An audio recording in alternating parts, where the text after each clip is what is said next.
ಏತ ನೀರಾವರಿ ಯೋಜನೆಯ ಮೂಲಕ ಚನ್ನರಾಯಪಟ್ಟಣ ತಾಲೂಕು ದಂಡಿಗನಹಳ್ಳಿ ಹೋಬಳಿ ಕರಡೇವು ಗ್ರಾಮದ 2 ಕೆರೆಗಳು ಭರ್ತಿಯಾಗಿರುವ ಹಿನ್ನೆಲೆಯಲ್ಲಿ ಕುಂದೂರು ಗ್ರಾಮ ಪಂಚಾಯಿತಿ ಅಧ್ಯಕ್ಷ ಮಧು ಕರಡೇವು ನೇತೃತ್ವದಲ್ಲಿ ಕೆರೆಗೆ ಬಾಗಿನ ಅರ್ಪಣೆ ಮಾಡಲಾಯಿತು.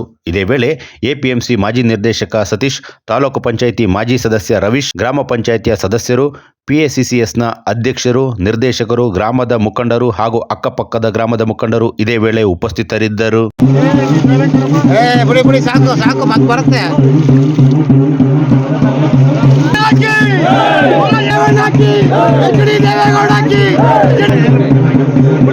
ನಮ್ಮೂರ ಈ ಕೆರೆ ಸನ್ಮಾನ್ಯ HD ರೇವಣ್ಣವರ ಶ್ರಮದಿಂದ ಹಲವಾರು ವರ್ಷಗಳ ನಂತರ ಕೆರೆ ತುಂಬಿದೆ.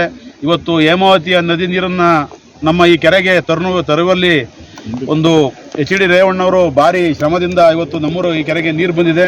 ಅವರಿಗೆ ನಾವೆಲ್ಲರೂ ನಮ್ಮೂರ ಗ್ರಾಮಸ್ಥರ ಪರವಾಗಿ ಮೊದಲಿಗೆ ಅಭಿನಂದನೆಗಳನ್ನ ಹೇಳ್ತಾ, ಇವತ್ತು ಏನು ಹೇಮಾವತಿ ನೀರನ್ನು ಇವತ್ತು ನಮ್ಮೂರ 2 ಕೆರೆಗಳಿಗೆ ಬೇರಿಕಟ್ಟೆ ಮತ್ತು ಈ ದೊಡ್ಡ ಕೆರೆಗೆ ತುಂಬಿಸಿದ್ದಾರೆ.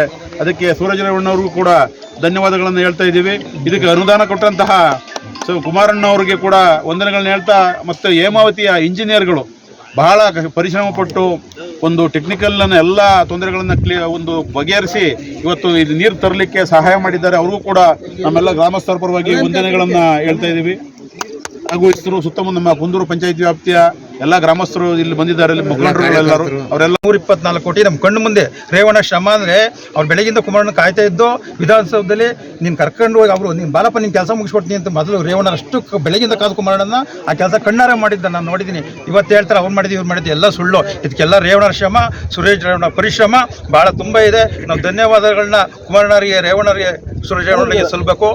ರೇವಣ್ಣ ಸಾಹೇಬರು 3rd ಲಿಫ್ಟನ್ನು ಮಾಡಬೇಕಾದ್ರೆ ಮೊದಲನೇ ಲಿಫ್ಟ್ ಬಳದಾರೆಯಿಂದ ದಂಡಿಗನಹಳ್ಳಿಯಿಂದ ಹೊರಗಡೆನೇ ಇತ್ತದು.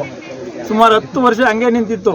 10 ವರ್ಷಗಳ ಕಾಲದ ಮೇಲೆ ಅಲ್ಲಿ ದಂಡಿಗನಹಳ್ಳಿ ಗೇಟಲ್ಲಿ ಒಂದು ಬಂಡೆನ ಹೊಡಿಬೇಕಾದ್ರೆ 6 ತಿಂಗಳು ಇದೇ ನಮ್ಮ MLC ಸಾಹೇಬರು ಅಲ್ಲೇ ವಾಸ ಇದ್ದು ವಾರಕ್ಕೆ 2 ಸಾರಿ 3 ಸಾರಿ ಬಂದು ಸ್ವಂತ ದುಡ್ಡು ಕೊಟ್ಟು ಅಲ್ಲಿ ಲೇಬರ್ ಕಾಂಟ್ಯಾಕ್ಟ್ ಮಾಡಿ ಆ ಬಂಡೆ ಹೊಡೆಯುವಂಥ ಮನುಷ್ಯನಿಗೆ ಎಲ್ಲರೂ ಅಲ್ಲೇ ಕಾಂಟ್ರಾಕ್ಟ್ಗಳಿಗೆ ಹೇಳಿ ಆ ಬಂಡೆ ತೆಗಿಸಿ ಈಚೆ ಕಡೆ ರೋಡ್ ಬಿಟ್ಟು ಆಚೆ ಕಡೆಗೆ ನೀರು ಬಿಟ್ಕೊಟ್ರು.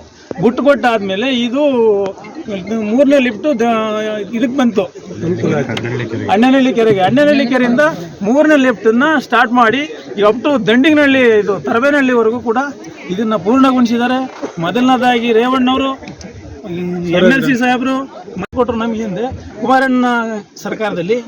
ಆಲಗೋಡಿನಲ್ಲಿ ಲಿಫ್ಟಿಗೇಷನ್ ಅಪ್ ಟು 6 ತಿಂಗಳೊಳಗಡೆ ಅದು ಇದೇ ಥರ ಸೇಮ್. ಅವರು ಮುಖ್ಯಮಂತ್ರಿ ಆಗಿದ್ದಾಗಲೇ ರೇವಣ್ಣವರು ಮತ್ತು MLC ಸಾಹೇಬರು ಸೇರಿ ಆ ಭಾಗದಲ್ಲಿ ಮತ್ತು ನಮ್ಮ ಬಾಲಣ್ಣವರು ಸೇರಿ 2 ಹೋಬಳಿಗೂ ಕೂಡ ಆ ಮಧ್ಯದಲ್ಲಿ ಲೈನ್ ತಗೊಂಡೋಗಿ 2 ಕಡೆಗೂ ಕೂಡ ಒಂದೇ ಸರಿ ನಮ್ಮ ಮಧು ಹೇಳ್ದಂಗೆ ಇಂಜಿನಿಯರಿಂಗ್ ಟೆಕ್ನಾಲಜಿಲಿ ಇದನ್ನು ಮಾಡಿಕೊಟ್ಟಿದ್ದಾರೆ.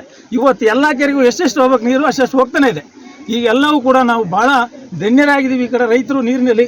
ಅದರಿಂದ ಯಾರೂ ಕೂಡ ಈ ಒಂದು ಇದನ್ನು ಮರಿಬಾರ್ದು. ರೈತರು ಅವರಿಗೆ ಯಾವಾಗಲೂ ಸದಾ ಋಣಿಯಾಗಿರ್ಬೇಕು ಅಂತ ಈ ಮೂಲಕ ಕೇಳ್ಕೊತಾ ಇದ್ದೀನಿ. ಯಲೂರು ಕೊಪ್ಪಲು, ತಿಂಬ್ಳಾಪುರ, ಮುರಾರನಹಳ್ಳಿ ಮರನಹಳ್ಳಿ, ಚನ್ನರಾಯಪಟ್ಟಣ ಬಾರ್ಡ್ರು ಚೌಟ್ರಿ ಇದೆ, ಅಲ್ಲೊಂದು ಬಾಗೂರು ರಸ್ತೆ, ಅಲ್ಲಿವರೆಗೂ ದೊಡ್ಡ ಕಡೆ ತುಂಬಿದ್ರೆ ಅಂತರ್ಜಲ ಫುಲ್ ಅಭಿವೃದ್ಧಿ ಆಗುತ್ತೆ.